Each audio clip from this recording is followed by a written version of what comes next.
SIT అంటే ఏముంటుంది brother? SIT అంటే సిట్టు, రేవంత్ రెడ్డి గారు సిట్ అంటే సిట్టు, స్టాండ్ అంటే స్టాండ్. అది సిట్టు కాదు, పిట్టు కాదు. తెలుగులో ఆ సీరియల్ వస్తుంది కార్తీక దీపం అని, అది ఒడవది తెగది. ఇది కూడా గంతే. 2 ఏళ్ల కింద రేవంత్ రెడ్డి పాపం పరిపాలన రాదు, చేత కాదు, అసమర్థుడు, ఇచ్చిన హామీలు నిలబెట్టుకునే తెలివి లేదు.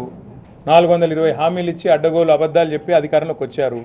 తప్పించుకోవాలంటే ఏం చేయాలి? అమలు చేయకుండా 6 గ్యారెంటీలు, 420 హామీలు, ఏదో ఒక రూపంలో అటెన్షన్ డైవర్షన్ గేమ్లు ఆడాలి.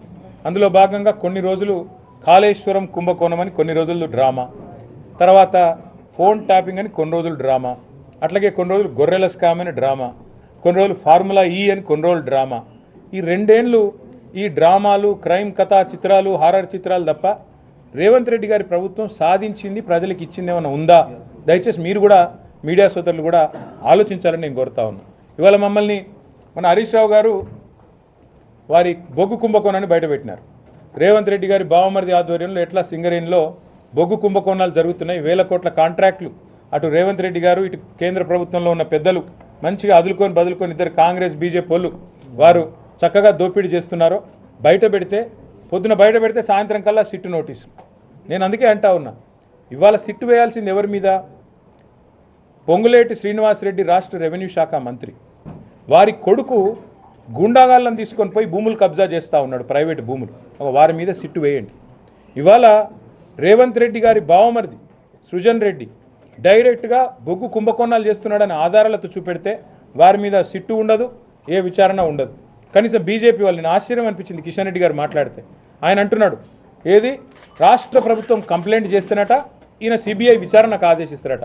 అంటే ఎట్లుందంటే ఇది పట్టపగలే దోపిడీ చేసిన దొంగ, నేను దొంగతనం చేసిన అనుభవం ఇవ్వడం చెప్తాడా పోలీస్ స్టేషన్లో? దొంగ అని చెప్పి మేము ఆధారాలతో సహా చూపెడుతుంటే కాదు కాదు కాదు దొంగనే ఫిర్యాదు చేయాలి, చేస్తే మేము విచారణకు ఆదేశిస్తాం. ఇంత అసహ్యంగా, ఇంత ఎబ్బెట్టుగా ఇవాళ కేంద్ర ప్రభుత్వ వైఖరి ఉంది.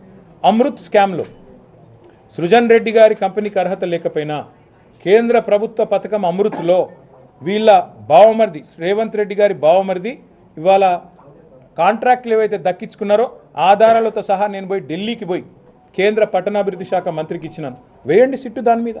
అట్లాగే మరి సుప్రీంకోర్టు ఎంపవర్డ్ కమిటీ చెప్పింది, కంచె గచ్చిబౌలి భూముల్లో 10,000 కోట్ల కుంభకోణం జరిగింది, దీని మీద ఒక స్పెషల్ ఇన్వెస్టిగేషన్ టీం వేయండి అని చెప్పి నేను చెప్పడం లేదు, బీఆర్ఎస్ చెప్పడం కాదు, సుప్రీంకోర్టు అపాయింట్ చేసిన సెంట్రల్ ఎంపవర్డ్ కమిటీ కేంద్ర ప్రభుత్వానికి రికమెండ్ చేసింది.